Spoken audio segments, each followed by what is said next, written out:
Hai semuanya, kenalin aku Helpran Angelina dengan NIM 123370108. Nah, aku dari kelas pengelolaan air tambang RT. Kali ini aku mau ngebahas tentang hidrologi tambang. Nah, pertama-tama teman-teman kita harus mengetahui apa sih arti dari hidrologi tersebut. Juga apa sih arti dari hidrologi tambang tersebut. Apa itu hidrologi? Nah, di sini hidrologi merupakan ilmu yang kita pelajari tentang keberadaan dan pergerakan air di alam, mencakup berbagai bentuk air yang mengalami perubahan kondisi seperti cair, padat, dan gas pada atmosfer bumi, serta di atas dan di bawah permukaan tanah. Nah, apa itu hidrologi tambang? Hidrologi tambang merupakan cabang ilmu hidrologi yang mempelajari tentang pergerakan, distribusi, dan kualitas air di dalam dan sekitar area tambang.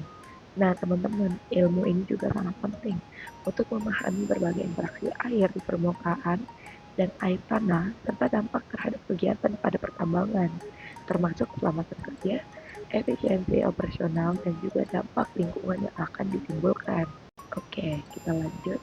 Ada aspek penting dalam hidrologi tambang, yang dimana aspek penting dalam hidrologi tambang meliputi beberapa aspek seperti analisis curah hujan, studi aliran dan distribusi air, pengelolaan air tanah, pengawasan kualitas air, perencanaan sistem drainase dan dewatering, juga kajian dampak hidrologi. Nah, kenapa pentingnya aspek tersebut? Salah satunya seperti analisis curah hujan, yang dimana analisis curah hujan dilakukan untuk memahami besaran dan intensitas air yang masuk ke dalam area tambang. Begitu juga dengan pengawasan kualitas air. Kenapa adanya pengawasan kualitas air? Dikarenakan digunakan untuk mencegah pencemaran akibat aktivitas tambang dan menjaga kelestarian lingkungan. Begitu juga kenapa harus dikaji. Nah, kajian dampak hidrologi digunakan untuk dapat mengantisipasi risiko lingkungan dan juga operasi serta merancang mitigasi yang tepat. Nah, teman-teman, adanya siklus hidrologi di area tambang. Nah, bisa kita lihat di sini. Adanya siklus hidrologi dari tambang merupakan proses pergerakan air yang dilakukan secara terus-menerus atau berkala pada atmosfer bumi dan kembali lagi. Proses-proses ini antara lain yaitu evaporasi, kondensasi, presipitasi, infiltrasi, dan juga runoff.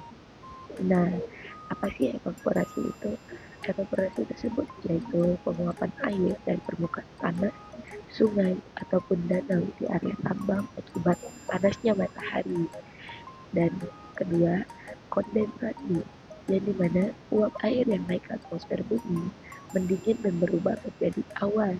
Nah, bisa dilihat pada gambar yang ada. Oke, yang ketiga, presipitasi. Presipitasi yaitu turunnya air dari awan membentuk hujan atau salju ke permukaan tambang. Dilanjut dengan infiltrasi, yaitu air hujan yang meresap ke dalam tanah dan menjadi air tanah. Bisa dilihat juga teman-teman infiltrasi bahwa tanahnya itu berada ke bawah. Jadi air hujan itu terserap ke dalam tanah. Dan juga runoff atau limpasan air. Runoff tersebut ialah air hujan yang tidak meresap mengalir di permukaan tanah menuju sungai atau saluran drainase pada tambang. Nah, siklus ini sangat penting untuk memahami distribusi dan pengelolaan air di tambang. Kenapa? Karena agar operasional tambang aman dan dampak lingkungan dapat diminimalkan.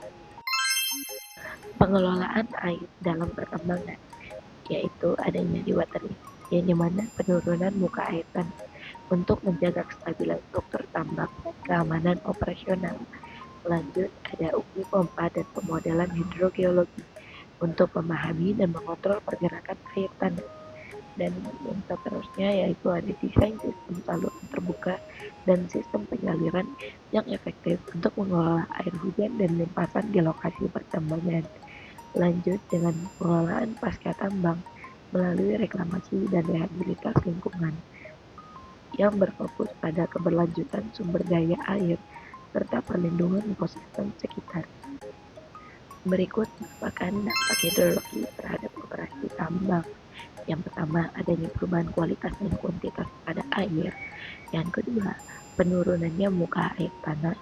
Yang ketiga, adanya terjadi risiko banjir dan erosi. Yang keempat, gangguan kestabilan tambang. Dan yang kelima merupakan dampak lingkungan. Lalu, pengelolaan pasca tambang. Pengelolaan pasca tambang merupakan hal yang dilakukan setelah pertambangan dilakukan, seperti reklamasi dan revegetasi, pemulihan lanskap, pengelolaan air yang tepat, pemberdayaan masyarakat, dan pengawasan juga pemantauan. Nah, teman-teman, kita udah di penghujung.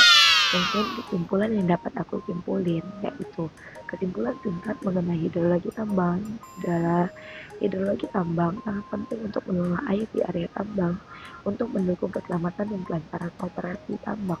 Pemahaman tentang siklus hidrologi sangat membantu untuk mengatur aliran air permukaan dan air tanah serta mencegah dampak negatif seperti banjir, erosi, dan pencemaran yang ditimbulkan tadinya. Lalu pengelolaan air yang efektif mencakup sistem drainase, dewatering, dan pengelolaan air limbah agar lingkungan tetap terlindungi. Setelah operasi tambang selesai, rehabilitasi dan pengelolaan pasca tambang diperlukan untuk memulihkan fungsi ekologis dan sosial kawasan bekas tambang.